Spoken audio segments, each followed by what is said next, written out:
On va parler course hippique, paris sportifs et poker. Ce sont les décideurs de la relation client et aujourd'hui on reçoit le PMU. A tout de suite.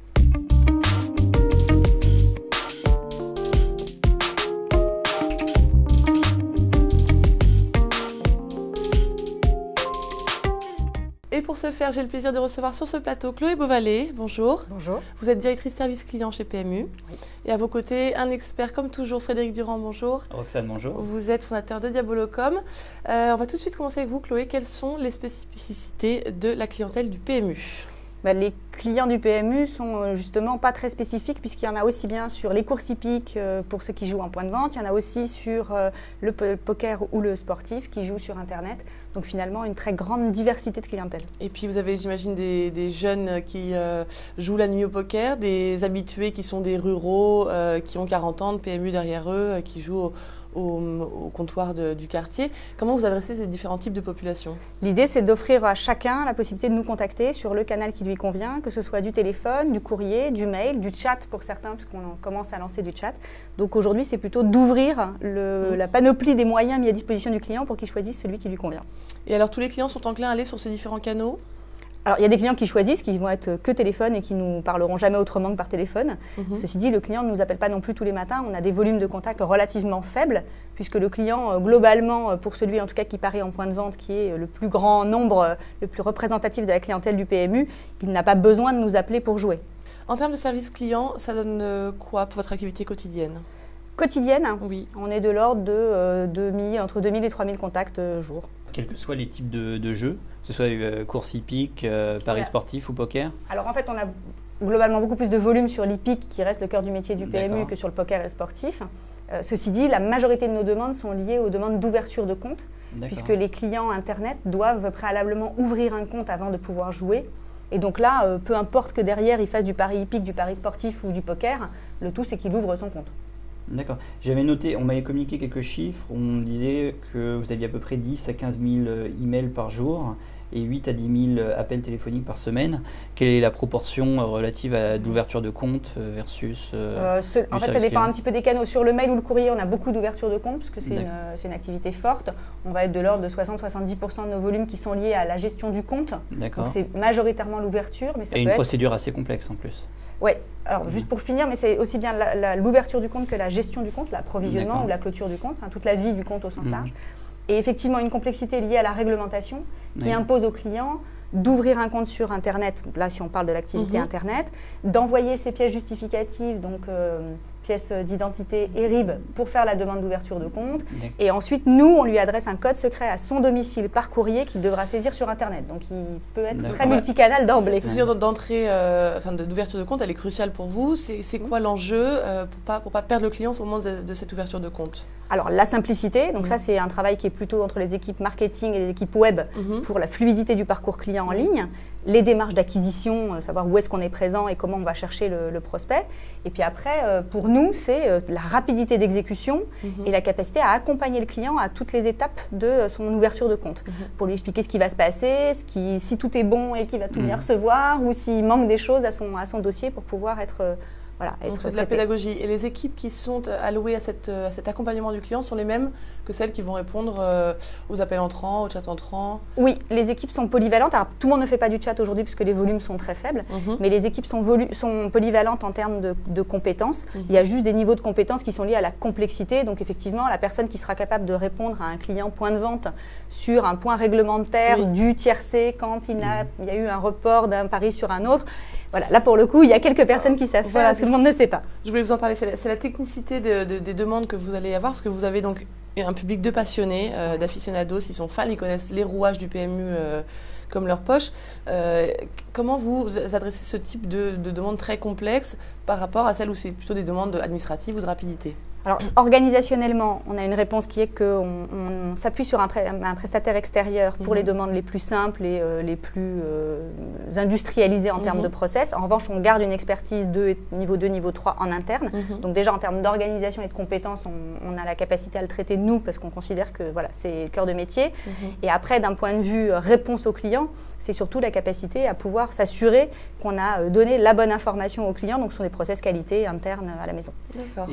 Et on a communiqué quelques chiffres. Enfin, c'est un cabinet de conseil qui s'appelle Innoven, qui est assez présent dans tout ce qui est Paris sportif, opérateurs de Paris sportif, sur une enquête qu'ils ont menée au cours du premier semestre 2011, il ressortait qu'il y avait 8 opérateurs qui avaient une hotline disponible en soirée et 5 opérateurs qui proposaient du chat en direct. Donc, ce qui ressortait en définitive de l'étude, c'est qu'il y avait différents niveaux de service client selon les opérateurs. En fait, je pense qu'aujourd'hui, le PMU est un de ceux qui a une offre la plus multicanale et avec des plages d'accessibilité les plus ouvertes. Justement par volonté, c'est un peu ça revient à la question du début, qui est comment on fait pour traiter la disparité des questions venant de clients qui sont à plein d'endroits différents et avec des degrés d'exigence extrêmement différents. C'est justement les temps ouverts de 8h30 à 22h ou fin des courses ou événements exceptionnels quand il y en a. Donc une plage horaire très importante et puis la volonté d'aller sur tous les canaux. Donc c'est effectivement aujourd'hui tous les opérateurs n'ont pas fait le choix d'être présents sur tous les canaux. Après il y a des opérateurs qui sont des pure players internet, ce que n'est pas le PMU. D'accord. Donc un pure player internet pourra rester sur. Est-ce que votre positionnement d'acteur historique vous a incité entre guillemets à être exemplaire en matière de relations clients, ou est-ce que c'est simplement c'était vos process internes que vous avez appliqués? Non, je pense qu'il y a une vraie exigence parce que la marque porte une crédibilité, un sérieux. Et donc, dans l'ADN de la marque, il y a la qualité du traitement. Donc, le service doit aller de pair. En revanche, il y avait une difficulté plus importante pour le PMU, peut-être que pour d'autres, qui était que le métier historique était, lui, maîtrisé, mais ne générait pas du tout les mêmes types de demandes, ni les mêmes volumes de contacts. Donc, une conduite du changement très importante pour les équipes. Donc à la fois un historique qui est intéressant, mais qui est très différent de ce qu'on vit aujourd'hui. Alors justement, on va parler changement, puisque depuis l'ouverture du marché des paris en ligne et du poker, vous avez un peu réinventé votre métier. Comment vous êtes fait une place au milieu des grands opérateurs du poker, qui sont Winamax, PokerStars, BetClick, des choses comme ça? Comment vous êtes frayé un passage, une part de marché dans ce monde qui était déjà abondant en termes. Alors d'un point de vue service client, l'idée ça a vraiment été d'apporter la crédibilité et le sérieux qu'a le PMU sur son offre historique sur le poker. Donc les autres acteurs, les deux que vous avez cités, sont des pure players poker. L'intérêt du PMU, c'est d'apporter la crédibilité qu'il a acquise sur les courses hippiques et de l'offrir sur le poker. Donc nous, c'est surtout la qualité de la réponse et le fait qu'il y a des clients poker qui jouent aussi aux courses hippiques ou qui jouent aussi sur du rugby, du foot ou du tennis, et de leur apporter le même service, quoi qu'il en soit, quel que soit le jeu auquel ils sont. Et vous encouragez le changement de discipline, le changement, non, mais le fait qu'ils en fassent plusieurs, oui. Voilà. Et justement, comment vous offrez à votre utilisateur une expérience différenciante par rapport à celle qu'il a sur les autres sites, au-delà de la notoriété, de la sécurité que vous apportez? Alors, je vais à nouveau revenir sur mon périmètre relation client. Sur le site web, c'est l'ergonomie du site web. Sur les offres, c'est d'avoir la meilleure qualité dans les tournois, etc. Mais pour ce qui nous concerne, nous, c'est justement la capacité à répondre à une exigence qui est une exigence encore plus forte sur le poker, de rapidité d'exécution. C'est-à-dire qu'il est en train de jouer, là, il est empêché parce que son navigateur plante ou parce que je ne sais pas quoi, ou parce qu'il a perdu son identifiant. Il a besoin, alors effectivement, qu'on soit disponible au moment où il a besoin de nous. Et deuxième chose, effectivement, c'est qu'on lui réponde immédiatement. Donc on décroche rapidement. Donc c'est des exigences d'accessibilité sur l'ensemble des tranches horaires, y compris justement celle du soir. Donc c'est pas toujours évident. Mais après, qu'est-ce qui fidélise le plus un client? Est-ce que c'est le montant des gains ou la qualité du service client? Ou un mix des deux? Un mix des deux, mais c'est avant tout, je dirais, la qualité du système, c'est-à-dire la rapidité, l'ergonomie du parcours, mais si l'offre, on prend par exemple, c'est la cerise sur le gâteau. Si on prend par exemple les courses hippiques sur Internet, en ligne, ce ne sont que les courses hippiques avec un système mutuel qui ont été déréglementés, et de fait le PMU se retrouve dans une situation de force incontestable par rapport aux autres acteurs. D'un point de vue offre et d'un point de vue gain, d'un point de vue potentiel de gain. Mais ça fait aussi un niveau d'exigence très fort pour nos clients, parce que les clients, pour le coup, si jamais ils sont pour une raison ou pour une autre empêchés de jouer, ils vont considérer qu'on doit les dédommager, non seulement pour éventuellement l'enjeu qu'ils auraient pu faire, mais aussi pour l'espoir de gain. Et donc là, on a un niveau d'exigence qui est hyper élevé. Et comment dédommager quelqu'un de... Et c'est ce que vous nous confiez, la relation cliente est délicate parce qu'on parle d'argent, on parle d'espoir de gain, et donc c'est au-delà du matériel, c'est émotionnel, Ça veut dire qu'ils ont la même exigence quand on parle d'argent que sur une banque. Et finalement, ils ont autant de questions quand on leur a, quand il y a eu quelque chose de pas clair de leur point de vue sur 5 € en trop ou 5 € en pas assez. Oui. Enfin, la question, c'est vraiment, on ne touche pas à mon argent, c'est mon argent. Et donc, il y a ça, mais en plus, il y a la part de rêve, la part d'envie, la part d'espoir. Et celle-là, elle crée des exigences, elle crée aussi une relation. Alors, on le voit en point de vente, avec des relations très passionnées. Enfin, tout de suite, ouf, ça part vite. Même si majoritairement, c'est voilà, aidez-moi, j'ai envie d'eux, j'ai besoin d'éclaircissement, c'est de l'accompagnement. Enfin, c'est des choses assez cocooning dans la relation client. Est-ce que le montant des mises influe également sur la partie relation client? Parce que quelques chiffres qui ont été communiqués par le dernier rapport de l'Argel, sur tout ce qui est paris sportif, il y a 43% des joueurs qui misent à peu près moins de 10 € par mois. Sur tout ce qui est course hippique, on a 36% qui misent plus de 100 € par mois, et ce sont de loin ceux qui misent le plus. Et sur le poker, on est à moins de 46% des joueurs qui misent moins de 30 € par mois, sur tout ce qui est, ou 10 € par mois sur tout ce qui est tournoi de poker.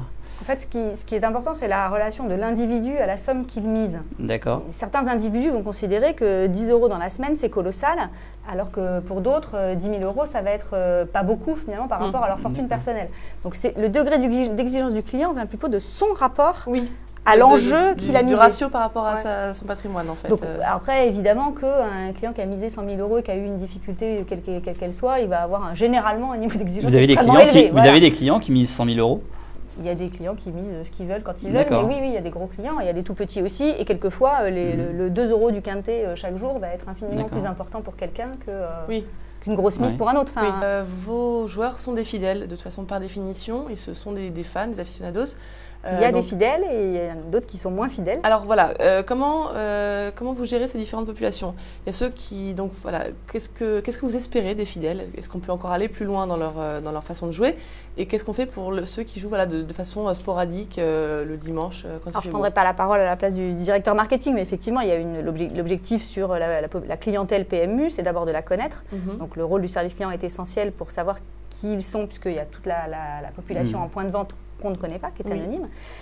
Donc ça, c'est notre rôle de voix du client, d'irrigation de l'entreprise avec ces informations-là.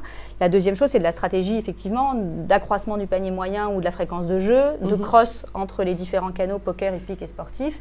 Et puis après, c'est la pérennisation de la vie du client pour qu'il reste avec nous le plus satisfait, le plus longtemps possible. Depuis la déréglementation du marché, l'acquisition et la fidélisation cliente s'est faite à coup d'offres commerciales, de bonus redistribués, etc. Est-ce que c'est toujours le cas aujourd'hui ou... C'est trouver un équilibre de toute façon entre l'agressivité marketing et de la qualité de la relation client. D'accord.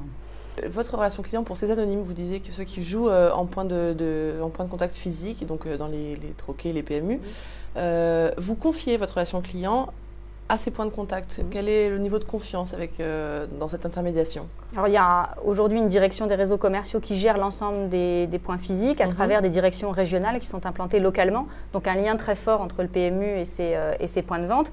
Et après, c'est une question d'alimentation des points de vente avec le même type d'informations que celles qu'on peut délivrer par ailleurs. Ceci dit, on ne demandera pas à un kiosque à journaux où on peut prendre des paris d'avoir la technicité qui permet de répondre. Donc la question, c'est comment on donne l'information sur la disponibilité du service client pour qu'en cas d'incompréhension, de litige, de réclamation, vers vous. Voilà. D'accord. Merci beaucoup à tous les deux d'être venus sur ce plateau. Merci. Frédéric, tu voulais peut-être rajouter quelque chose? Oui, une dernière question. En Angleterre, enfin par exemple en Angleterre et en Italie, la relation client est réglementée par le régulateur qui impose des délais de réponse à chacun des types de demandes, etc. Est-ce que pour vous, c'est quelque chose que vous regardez? Est-ce que ce sont des engagements qu'en France vous essayez de respecter, ou vous estimez qu'en France vous êtes largement au-dessus de ces... En service client, on est toujours perfectible. Je pense qu'on n'a pas besoin d'une autorité de régulation pour s'auto-saisir du sujet de la relation client. Pour une société comme le PMU, peut-être pas pour d'autres acteurs qui auraient moins les moyens. Oui, enfin après, de toute façon, un service client qui ne tient pas ses promesses, à un moment ou à un autre, la société le paye parce que le client n'est pas content. Je suis d'accord avec vous. Merci à tous les deux d'être venus sur ce plateau. Bon vent donc au PMU pour ces nouveaux métiers. Et à très bientôt pour les décideurs de la relation client. Et je vous rappelle que vous pouvez nous suivre sur Facebook, sur LinkedIn et sur Twitter. À très vite.